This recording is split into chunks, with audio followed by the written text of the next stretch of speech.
सभी दोस्तों को नमस्कार। Welcome to it our study. दोस्तों बहुत बहुत स्वागत है। इस वीडियो में हम नैतिक विकास की अवस्थाओं के बारे में बात करेंगे। परीक्षा में 1 से 2 प्रश्न पूछा जाता है, कभी कभी 2 पूछे जाते हैं, लेकिन 1 नंबर तो कंफर्म है जो आपका परीक्षा में पूछा जाएगा। तो उस नंबर के लिए बहुत ही आसान तरीके से हम समझने वाले हैं और इसके PDF आपको टेलीग्राम पर मिल जाएगी। तो आपको रिविज़न के लिए नोट्स बनाने की भी रिक्वायरमेंट नहीं होगी और आप इसको पढ़ते रहेंगे तो आपका नैतिक विकास क्लियर हो जाएगा। बस एक बार आप सुन लेना, नैतिक विकास कोहलबर्ग ज़िंदगी भर याद रहेगा। ठीक है, तो नैतिक विकास की अवस्थाओं के बारे में बात करने से पहले अगर आप चैनल पर नए हैं, सब्सक्राइब नहीं किया तो कर लीजिएगा, क्योंकि इतने शानदार तरीके से आपको बताई जाएंगी कि चीज़ें कभी भी नहीं भूलेगी। तो सब्सक्राइब कीजिएगा, लाइक बटन है उसको ज़रूर दबाइएगा। ठीक है, तो अब चलिए देखते हैं नैतिक विकास की अवस्थाओं के बारे में। हम इस पर टाइम वेस्ट नहीं करेंगे। तो नैतिक विकास की अगर अवस्थाओं की अगर हम बात करें तो इसमें 3 प्रकार की नैतिक अवस्थाएँ बताई है कोहलबर्ग ने, जिसमें 6 चरण होते हैं। तीनों में 2-2 भाई हैं उनके। ठीक है, छोटे बड़े भाई हैं दोनों, तो उनके बारे में हम बात करेंगे। तो इनमें 6 चरण होते हैं, जिसको 6 उप अवस्थाएँ बताई जाती है। 3 अवस्थाओं में 6 उप अवस्थाएँ हैं। तो पहली जो अवस्था है प्री कन्वेंशनल, कहने का मतलब है पूर्व परंपरागत। ठीक है, परंपरा मतलब कि परंपरा मतलब सामाजिक बनने से पहले की चीज़ें हैं। ठीक है, जब आप सामाजिक नहीं होते, जब आप परंपराओं में नहीं होते हैं, तो परंपराओं में न होने से पहले आप जो क्या थे, उसका जो विकास है, उसका सिद्धांत क्या है और उसकी जो अवस्था है वो क्या है। तो परंपरा से पहले वाली अवस्था जो होती है वो 4 से 10 साल, इस बीच में आप किसी भी तरीके की परंपरा में इन्वॉल्व नहीं होते हैं।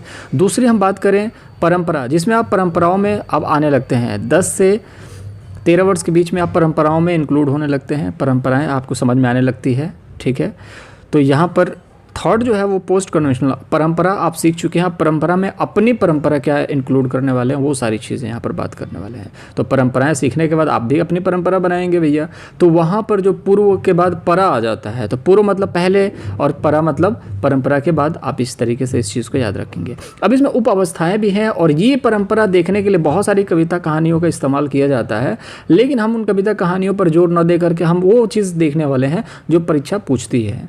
ठीक है, तो प्री कन्वेंशनल हम बात करें जो कि 4 वर्ष से 10 वर्ष के बीच में होता है। ये क्या है?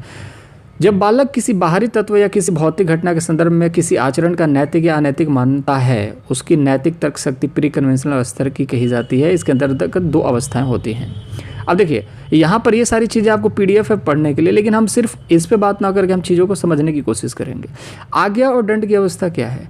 बालक को जब दंड दिया जाता है, ठीक है, चुपचाप बैठ जाओ वरना पीटे जाओगे, बच्चा बैठ जाता है, क्योंकि उसे पता है जब पीटा जाऊंगा तो दर्द होगा, चोट लगेगी।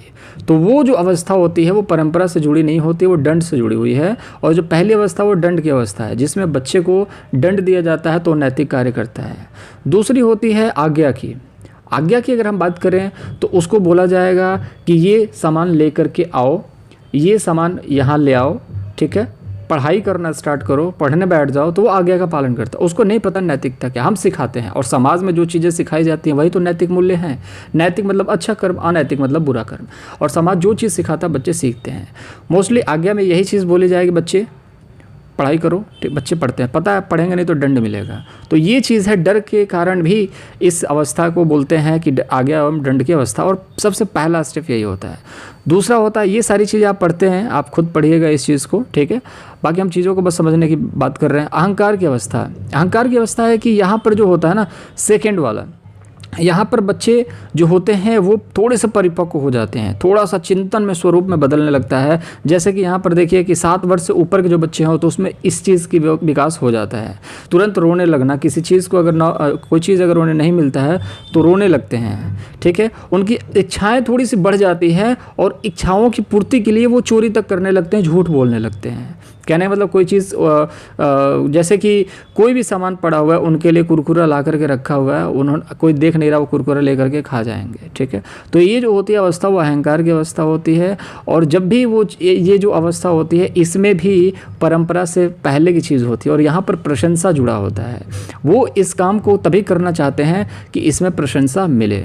ठीक है, जैसे कि उनको बोला गया कि आज्ञा जो होमवर्क करना, होमवर्क करो, तो उन्होंने डर के कारण पीटने के कारण उन्होंने होमवर्क तो किया, लेकिन साथ में एक चीज़ जुड़ी थी, वो जुड़ी थी पुरस्कार। तो उन्होंने होमवर्क को कंप्लीट किया, उनको पुरस्कार के लिए तो उन्होंने इस काम को किया। तो ये जो अवस्था होती है अहंकार की अवस्था होती है, जिसमें बच्चे चिंतन का रूप थोड़ा सा बदल देते हैं। ठीक है, तो चीज़ें समझ में आ रही होंगी दोनों। पहला है दंड वाला, दूसरा है आपका पुरस्कार। 10 से 14 वर्ष की अवस्था होती है, ठीक है। तो अब यहाँ पर देखिए दूसरा वाला जो 10 से 13 वर्ष की जो अवस्था होती है वो होती है आपकी कन्वेंशनल, मतलब कि परंपरागत। इसमें बच्चे परंपराओं में इंक्लूड हो जाते हैं। और जो ये वाली अवस्था और ये वाली अवस्था ऑलमोस्ट सेम ही होती है, ठीक है। ऑलमोस्ट मतलब पूरी 100% नहीं, लेकिन कुछ कुछ चीज़ें इसमें मिलती है। ये अवस्था होती है आपकी प्रशंसा की। दो इसमें उप अवस्थाएँ होती हैं और दूसरी होती है सामाजिक व्यवस्था के प्रति सम्मान और व्यवस्था की। तो पहली जो है स्टेज वो है प्रशंसा की। इस अवस्था में बच्चा जो करता है वो दूसरों की प्रशंसा के लिए करता है। उसे होता है कि दूसरे लोग उसकी प्रशंसा करें। तो जो भी 10 से 13 साल के बच्चे होते हैं वो प्रशंसा के लिए जीते हैं कि हाँ मेरी प्रशंसा हो। वो कोई भी होमवर्क करके अपने माता पिता को दिखाते हैं तो ए ग्रेड है, एक्सीलेंट है, इस तरीके की चीज़ों को, ताकि उनको अप्रिशिएशन मिले, प्रशंसा हो। तो ये जो अवस्था होती है कन्वेंशनल में 10 से 13 वर्ष के बीच में, यहाँ पर पहली जो स्टेज होती है प्रशंसा की और दूसरी होती है सामाजिक व्यवस्था के प्रति सम्मान की अवस्था। तो यहाँ पर जो प्रशंसा होती है वो सिर्फ और सिर्फ समाज के तौर पर होती है, सामाजिक होती है, ठीक है। तो यहाँ पर दूसरी ओर समाज के सदस्य बच्चों से विशेष अपेक्षाएं करने लगते हैं तो समाज से उन्हें स्वीकृति मिलने लगती है, ठीक है। तो वहाँ पर उनके विचारों में, व्यवहारों में जो नैतिकता होती है वो आती है स्कूल से, पड़ोसी से, जो है पड़ोस की मित्र मंडली से होती है, जहाँ पर उसको प्रशंसा मिलना स्टार्ट होता है। तो एक स्टेप होता है जहाँ पर वो समाज में बनना स्टार्ट होते हैं, ठीक है। सामाजिक बनने की ओर वो अग्रसर होते हैं, ठीक है। तो वो सामाजिक बनने के तरफ अग्रसर होते हैं। तो जो भी कर्म करते हैं, जो भी काम करते हैं, वो उसमें उपेक्षा करते हैं, उसमें वो एक उम्मीद करते हैं कि उनकी प्रशंसा हो, ठीक है। दूसरी जो उपावस्था है वो है सामाजिक व्यवस्था के सम्मान की अवस्था। वो उसी चीज़ को करते हैं जो उनके समाज में सिखाई पढ़ाई बोला जाता है। आपको पता ही है बच्चे जो भी हैं वो बाहर से कुछ भी सीखते हैं तो कहाँ से सीखते हैं, बाहर से जहाँ से भी सीखते हैं वो, और सिर्फ नैतिकता कहाँ से आती है, समाज से आती है। बच्चे का जन्म जब होता है उसके अंदर नैतिकता नहीं होती, उसके अंदर नैतिकता और अनैतिकता समाज से ही आती है। स्कूल, वातावरण, जहाँ से भी आए वातावरण ही उसको सिखाता है कि वो नैतिक काम करेगा या अनैतिक काम करेगा, ठीक है। तो अब यहाँ पर जो स्टार्ट होती है चौथा जो सबसे इम्पॉर्टेंट है सामाजिक एंट्री करने के लिए, तो सामाजिक व्यवस्था की जो सम्मान की अवस्था होती है, ठीक है। तो समाज में जो भी चीज़ें होती हैं वहाँ पर इस चीज़ का सम्मान करना होता है। कहने का मतलब क्या है कि 10 से 13 वर्ष की अवस्थाओं में ये होता है कि बोला जाता है कि बच्चे 7 बजे के बाद बाहर नहीं निकलना है घर से, ठीक है। तो वो रूल फॉलो करते हैं। बच्चे होमवर्क करने के बाद टीवी देखना है तो वहाँ पर ये रूल फॉलो होता है। बच्चे ये चीज़ें नहीं खानी है तो बच्चे वहाँ फॉलो करते हैं।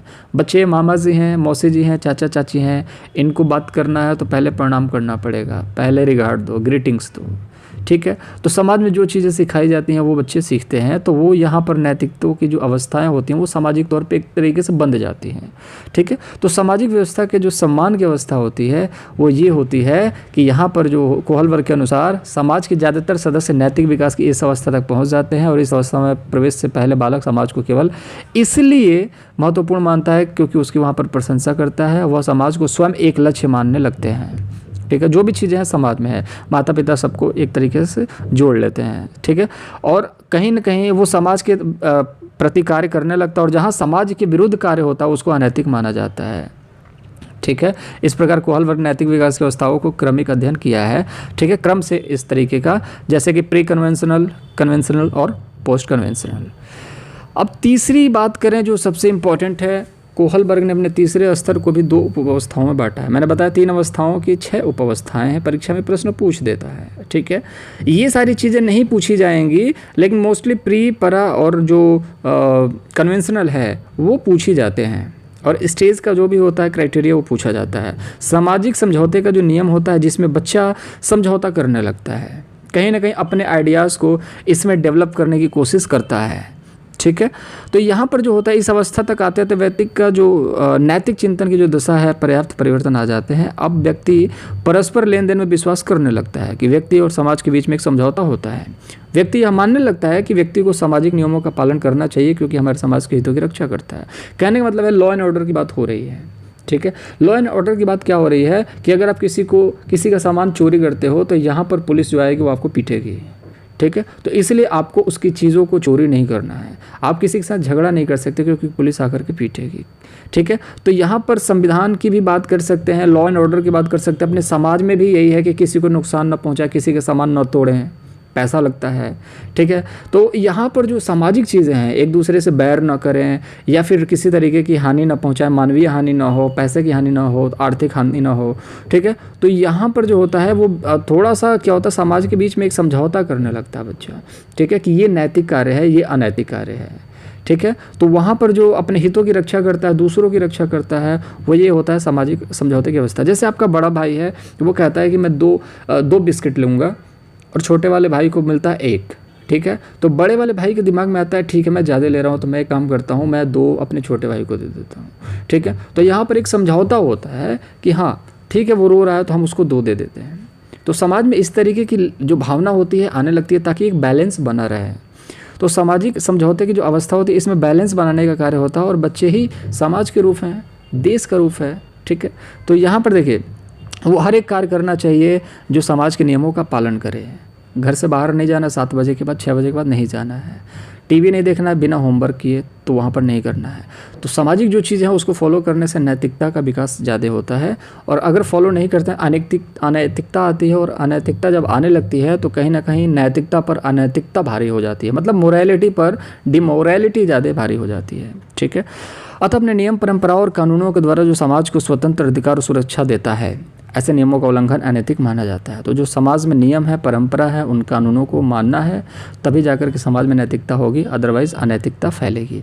दूसरा, विवेक की अवस्था, ये ऑलमोस्ट 20 साल के बाद डेवलप होती है, जब बच्चा घर से बाहर पढ़ने के लिए निकलता है और अपने बुद्धि और विवेक के कारण वो चीज़ों को समझने लगता है। कोहलबर्ग के अनुसार नैतिक विकास की छठी और अंतिम अवस्था होती है। इस अवस्था में पहुंचने व्यक्ति के बारे में अपना दृष्टिकोण भी विकसित कर लेता है। कहने का मतलब तार्किक विकास उसके अंदर डेवलप हो जाता है। कहानियाँ हम सुनते हैं ना कि पहले वहाँ पर आया था डिलेमा, ठीक है, डिलेमा के बाद आया यहाँ पर तार्किक शक्ति, मतलब रीजनिंग, ठीक है। तो किसी भी तरीके का पहले हमारे अंदर दुविधा होती है और दुविधा को कंप्लीट करने के लिए तर्क शक्ति डेवलप होती है। तो पहले जब हम शुरुआत में थे, इनिशियल स्टेज 4 साल के, तो हमारे पास डिलेमा था, दुविधा थी कि हम चीज़ों को कैसे कर पाएंगे, हमारे पास पॉसिबिलिटीज़ ही नहीं है। किसी समस्या का सामने रख दो, उसका समाधान नहीं है। लेकिन धीरे धीरे करके विकास होता है, और जहाँ विकास होता है उसके अंदर उसके बुद्धि का विकास होता है, विवेक का विकास होता है, वो सोचना स्टार्ट करता है, तर्क शक्ति डेवलप होती है, और तर्क शक्ति यहाँ पर आकर के 6वें चरण में कंप्लीट हो जाती है। और हर एक बच्चे के अंदर ये नहीं होता है, लगभग 10% से 12% बच्चों के बीच में ये होता है। कहने का मतलब है कि 100 में से 10-12 बच्चे ऐसे होंगे जो अपने तर्क शक्ति का इस्तेमाल कर सकते हैं, और उन्हीं को तो होनहार कहा जाता है, एक्स्ट्रा ऑर्डिनरी पर्सन कहा जाता है, ठीक है। तो ये अच्छे बुरे, उचित अनुचित के विषयों में अपना खुद का विचार व्यक्तित्व कर पाते हैं। तो जैसे डिबेट चलता है टीवी चैनल्स पे आप देखते हैं, तो वही सारी चीज़ें होती, कब क्या बोलना है, किस बात पर कौन सी जवाब को देना है, किस तरीके से बातों को घुमाना है, वो सारी चीज़ें अपने बुद्धि विवेक से इंसान करता है, उसको बोलते हैं रीजनिंग। तो 10 में से 10-12 व्यक्ति 100 में से 10-12 व्यक्ति ही कर पाते हैं। आप समझिए कि जब स्टार्टिंग एज होता है वहाँ पर हमारे अंदर विवेक नहीं होता है, हम लोग दुविधा में होते हैं, किसी चीज़ को लेकर के दुविधा में होते हैं। सामने अगर शेर आ गया तो हमें क्या करना हमें नहीं पता। खैर एनीवे, आप बड़े भी हो जाएंगे तो भी आपको नहीं पता होगा क्या करना है। कहने का मतलब आपके पास एक कंडीशन है कि आपको क्या करना चाहिए अगर कोई मुसीबत आता है। तो 3-4 साल का बालक कुछ नहीं जानता, 8-10 साल का बालक भी मुश्किल से ही जानेगा। लेकिन अब हम बात करते हैं कि धीरे धीरे करके वो विकास होता है, 4 साल 5 साल 6 साल का होता है, धीरे धीरे विकास होता है। तो दुविधा से विकास की तरफ हम बढ़ते हैं, तो वहाँ पर आता है आपका नैतिकता, और जिसकी हम बात करते हैं विवेक की, तो वहाँ पर रीजनिंग्स जो डेवलप होती है वहाँ पर होता है नैतिक विकास कंप्लीट।